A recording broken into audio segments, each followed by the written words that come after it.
well, I'm John Otway, and I've had 2 hit records and a movie. And I've done over 5,000 gigs. You know, in the days of iPods, there was basically two artists on the iPod. One was Bob Dylan and the other was John Otway, right? And there was slightly more John Otway than there was Bob Dylan.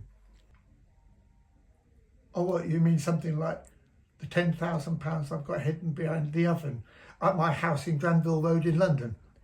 That, yeah. I don't know. I think I'm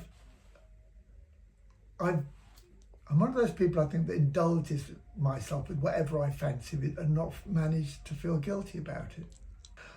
When 20 years ago, or 19 now, it will be 20 next year, my world tour collapsed and I couldn't charter my jet to take my band around the world.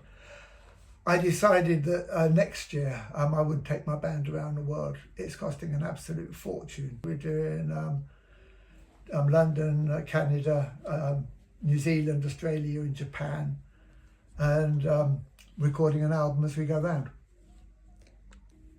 I think the best gig I ever did was 1978 Aylesbury Market Square. You know, we just had that first hit, and we did a sort of like a big headlining show in the Market Square, and there was something like 60,000 people turned up. It's got to be the hit. It's got to be the first hit, hasn't it? And it closely followed by the second hit. Something that I really delighted I wrote was probably poetry and jazz. There's so many flops. Flops, there's so many of them, isn't there? I mean, you're thinking of the biggest ouch. I mean, the biggest ouch was Geneva, which was the song that came out after Really Free, and I was convinced it was going to be a huge hit and would really impress the girl it was written about. And, you know, I screwed up my career and love life in one foul song.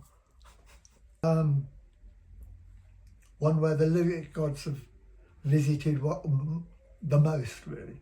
I just wait for the lyric gods to give me lines, and they will sometimes do it after 1 pint, but they never give you lines after 2 pints. So you've got to try and get the writing done after, when you're sitting in the pub after 1 pint of beer.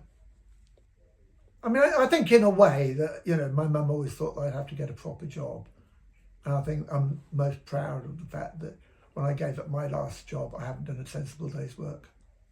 And that is a musical minute with John Otway.